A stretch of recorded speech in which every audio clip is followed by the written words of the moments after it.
அது எப்படி ஒரு விஷயத்தை தொடர்ந்து நினச்சிக்கிட்டே இருந்தால் நடந்துருமா? இது வந்து அவ்வளோ நம்புகிற மாதிரி இல்லையே அப்படின்றது தான் நான் வந்து ஃபஸ்ட் டைம் சீக்ரெட் மூவி பார்த்தப்போ நான் யோசிச்ச ஒரு விஷயம்.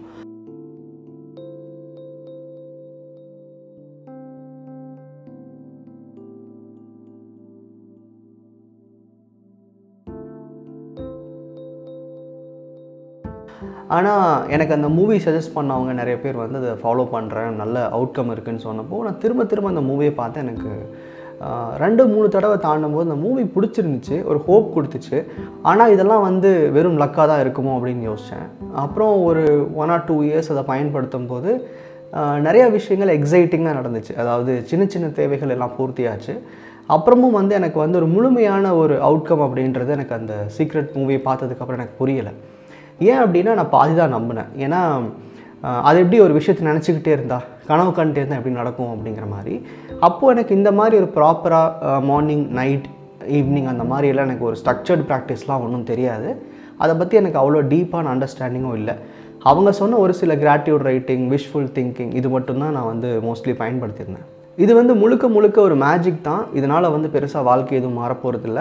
ஏதோ சின்ன விஷயங்கள் நம்ம வாழ்க்கையில் ஒரு 50% நடக்கும், அவ்வளோதான் நம்ம நம்பிட்டு இருந்தேன். ஆனால் கொஞ்ச நாளுக்கு அப்புறம் இதெல்லாம் வரும் நம்பிக்கை சார்ந்த பயிற்சி கிடையாது, இது ஒரு கம்ப்ளீட் சயின்ஸ் எனக்கு புரிஞ்சப்போ தான் இதை நான் முழுசாக என் லைஃப்பில் பயன்படுத்தவும் ஆரம்பித்தேன். இது வந்து ஒரு பியூர் சயின்ஸ்னு ஒரு ரியலைசேஷன் எனக்கு கொடுத்த விஷயங்களில் முக்கியமான ஒன்று. இப்போ நம்ம ஒரு விஷயத்தை திங்க் பண்ணுறோம், தொடர்ந்து அதை பற்றி யோசிச்சுட்டு இருக்கோம். உண்மையிலேயே உள்ளே என்ன நடக்குது அப்படின்னா அதை பற்றின ஒரு சந்தோஷம், அதாவது ஒரு எமோஷன் வெளிப்படுது. நம்ம எண்ணங்களுக்குள்ளே நிறையா வார்த்தைகள் உருவாகுது. அதாவது நம்ம தேவைப்படுற அந்த ஒரு எண்ட் ரிசல்ட் சம்மந்தப்பட்ட வார்த்தைகள் நிறைய உருவாக வேர்ட்ஸ்ன்னு சொல்லலாம்.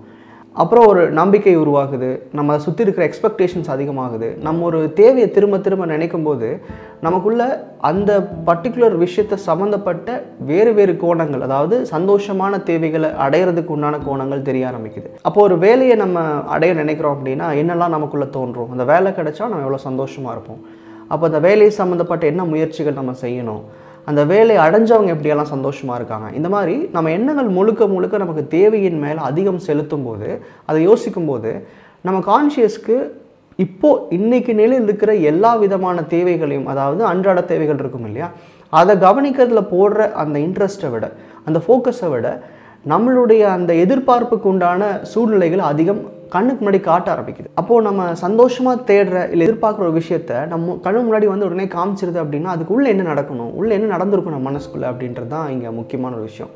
நம்ம ஒரு வார்த்தையாவோ, ஒரு எமோஷனாவோ, ஒரு எக்ஸ்பெக்டேஷனாவோ நமக்குள்ளே ஒரு பெரிய எதிரொலியை உண்டு பண்ணுறோம். அதாவது சத்தமாக கத்தணும் அப்படின்னா ரூம்குள்ளே நின்று நம்மளோட வாய்ஸ் வந்து எக்கோ ஆகிட்டே இருக்கும். அப்போ நம்ம கான்ஷியஸ்குள்ளே நம்ம தேவைகளை திரும்ப அதை சந்தோஷமாகவும் அதை அடுத்தவங்ககிட்ட ஷேர் பண்ணுறதாகவும் இல்லை அதுக்கான முயற்சிகளாகவும் உங்களுடைய முழு எண்ணங்களை ஒரு நாளை முழுசாக அந்த தேவை மட்டுமே நீங்கள் காமிச்சு உங்கள் கான்ஷியஸ்க்கு அதை வந்து ஒரு எக்கோ மாதிரி க்ரியேட் பண்ணிடுறீங்க. அப்போது நம்ம ஒரு எம்டி ரூம்குள்ளே போய் நின்றுட்டு கத்தும்போது நம்ம வாய்ஸ் திரும்ப எக்கோ வரதை கவனிச்சிருப்பீங்க.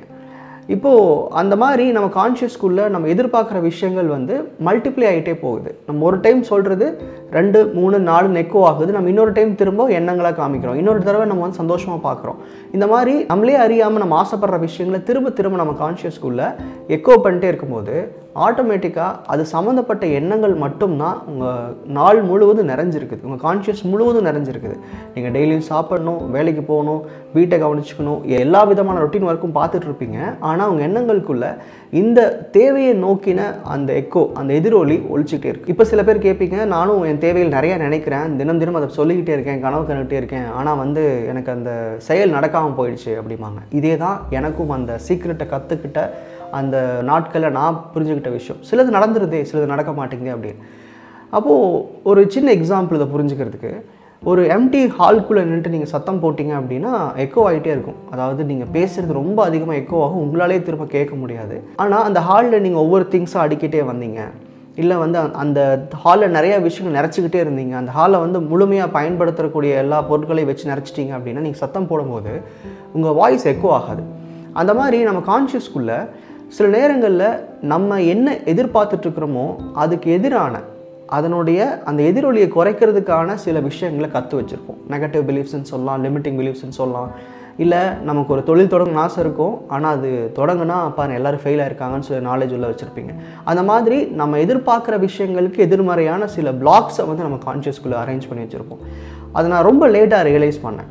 இது வந்து நினச்சா நடந்துறதுக்கு விஷயம் மட்டும் கிடையாது, நமக்குள்ளே தேவையில்லாத பிளாக்ஸ் இருக்கும், அதையும் நம்ம அகற்றணும், அதை நம்ம அந்த தடைகளை வெளியே எடுத்துடணும் அப்படிங்கிறது எனக்கு லேட்டாக தான் புரிஞ்சுது. அப்போது இதை சயின்ஸுன்னு சொல்கிறதுக்கு ஒரே ஒரு காரணம் என்னென்னா, உங்கள் கான்ஷியஸில் உங்களுடைய எதிர்மறை எண்ணங்கள் இல்லாமல் இருந்து ஒரு தேவையை நீங்கள் வந்து திரும்ப திரும்ப அதை சந்தோஷமாகவோ இல்லை அது ஒரு செயலாகவோ இல்லை வந்து ஒரு எமோஷனாகவோ உண்டு பண்ணும்போது நீங்கள் எதிர்பார்க்குற விஷயங்களை வாழ்க்கைக்குள்ளே கொண்டு வந்துடுவீங்க. இப்போ நான் சொல்லிட்டு இருந்த இந்த தடைகளை நீக்கிறதுக்கு நம்ம ஈர்ப்பு விதியில் நிறையா பயிற்சிகள் இருக்குது. அதை முறையாக நம்ம என்ன தேவையை நம்ம நோக்கி போகிறோமோ அதுக்கு தகுந்த மாதிரி பயன்படுத்தணும்னா கண்டிப்பாக நம்மளால் எந்த ஒரு விஷயத்தையும் வாழ்க்கையாக்க முடியும். சரி, இப்போ இந்த எக்கோலாம் உருவாகுது, நம்ம வாழ்க்கையில் ஒரு விஷயம் நம்ம பார்க்க முடியுது, உணர முடியுது, அதை அடைகிறோம் அப்படின்னா அந்த ஃபினிஷிங் ப்ராசஸ் எப்படி இருக்கும், அது எப்படி நம்ம போய் சேர்ந்துருது, அது எப்படி நம்ம போய் அடைஞ்சிடறோம் அப்படின்னு கேட்டால், நம்ம கான்ஷியஸ் வந்து ஒரு கோடிங் பாக்ஸ் மாதிரி.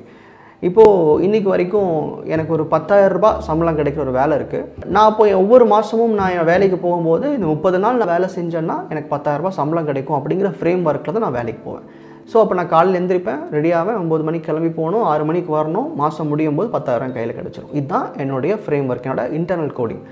அப்போது என்னுடைய கான்ஷியஸ் வந்து இந்த விஷயங்களை செயல்படுத்துறதுக்கு என்னுடைய சென்சஸை யூஸ் பண்ணுது. என்னெல்லாம் சென்சஸ்ஸு? நம்ம பார்க்குறது, கேட்குறது, உணர்றது, ஸ்மெல் பண்ணுறது, டேஸ்ட் பண்ணுறது, இந்த மாதிரி நம்மளுடைய 5 சென்சஸ் மூலமாக தான் நம்ம கான்ஷியஸ் வேலை செய்யுது.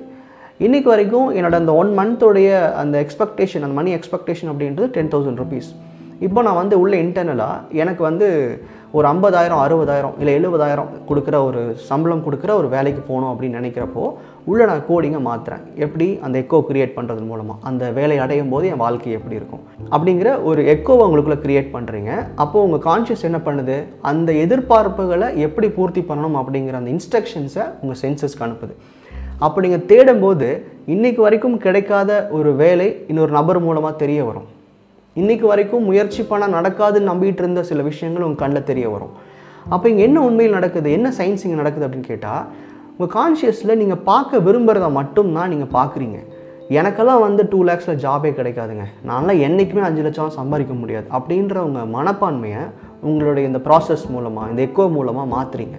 அதுக்கு தகுந்த மாதிரி உங்கள் கான்ஷியஸும் உங்கள் சென்சஸ் வந்து எதை தேடணும், எதை விலைக்கிடணும்னு சொல்லி முடிவு பண்ணுது. இப்போ நினச்சி பாருங்களேன், 5 லட்சம் ரூபாய் சம்பளம் கிடைக்கிற ஒருத்தர் வந்து இன்றைக்கி வந்து ஒரு பொருளை வாங்கும்போது அது விலை பார்த்து வாங்குவாரா? மாட்டார். அப்போ அவர் கோடிக்கு என்ன சேஞ்ச் பண்ணியிருப்பார்? என்னோடய ஃபினான்ஷியல் ஃப்ரீடம் எனக்கு கிடைக்கணும், நான் எனக்கு இந்த மாதிரி இருக்கணும்னு சொல்லியிருப்பார். ஆனால் நான் 10,000 ரூபா சம்பளம் வாங்கிட்டு இருக்கேன், நான் ஒவ்வொரு பொருளையும் பார்த்து தான் வாங்குவேன். இந்த ஃப்ரேம் ஒர்க்கை நான் மாற்றும் போது 10,000லேருந்து நான் 5 லட்சமோ இல்லை 50 லட்சமோ மாற்றும் போது என்னுடைய எண்ணங்கள், சிந்தனைகள் எல்லாமே என்னுடைய லெவலுக்கு உண்டான விஷயங்களை காமிக்க ஆரம்பிச்சிருது முன்னாடி. அப்போது உள்ள கோடிங்கை மாற்றினீங்கன்னா உங்களுடைய எதிர்பார்ப்புகளுக்கு தகுந்த மாதிரியான விஷயங்களை கண்கள் காட்டுது, காதுகள் கேட்குது, உணருது. அப்போ உங்கள் சென்சஸ் வந்து உள்ளே என்ன எதிர்பார்ப்புகள் அமைக்கிறீங்களோ அதன்படி வேலை செய்யுது.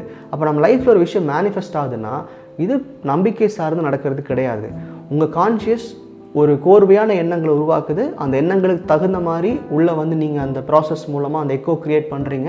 திரும்ப திரும்ப எதிரொலிக்கும் போது நமக்கு ஃபோக்கஸ் அதிகமாகுது. அந்த ஃபோக்கஸின் மூலமாக நம்ம கான்ஷியஸ் நம்ம சென்சஸ்க்கு என்ன தேவையோ அதை மட்டும் பார்க்க சொல்லுது. தேவையில்லாத விஷயங்களை அவாய்ட் பண்ணுறது தான் நான் இவ்வளோ நாள் இந்த சேனலில் சொல்லியிருப்பேன். அப்போ தேவையில்லாத விஷயங்களை அவாய்ட் பண்ணிங்கன்னா கான்ஷியஸ் பார்க்க சொல்கிற விஷயங்களை சென்சஸ் ஒழுங்காக பார்க்கும், புரிஞ்சுக்கும், அதை உங்கள் வாழ்க்கையில் கொண்டு வரதுக்கான ஆப்பர்ச்சுனிட்டிஸையும் காமிக்க ஆரம்பிச்சிடும். ஸோ இது நான் சயின்ஸுன்னு புரிஞ்சுக்கிறதுக்கு நான் லேட்டாக ஆனால் புரிஞ்சுக்கிட்டதுக்கு அப்புறமா இன்றைக்கு வரைக்கும் இந்த ப்ராக்டிசஸ் மேலே எனக்கு பெருசாக வந்து நம்பிக்கை இல்லை, நடக்காதுன்னு சொல்ல மாட்டேன். ஏன்னா இது நீங்கள் தெரிஞ்சுக்கிட்டாலும் தெரிஞ்சுக்காட்டியும் ஒவ்வொரு நாளும் நீங்கள் இந்த ஈர்ப்பு விதியின் முறைப்படி தான் நீங்கள் வாழ்கிறீங்க. நன்றி.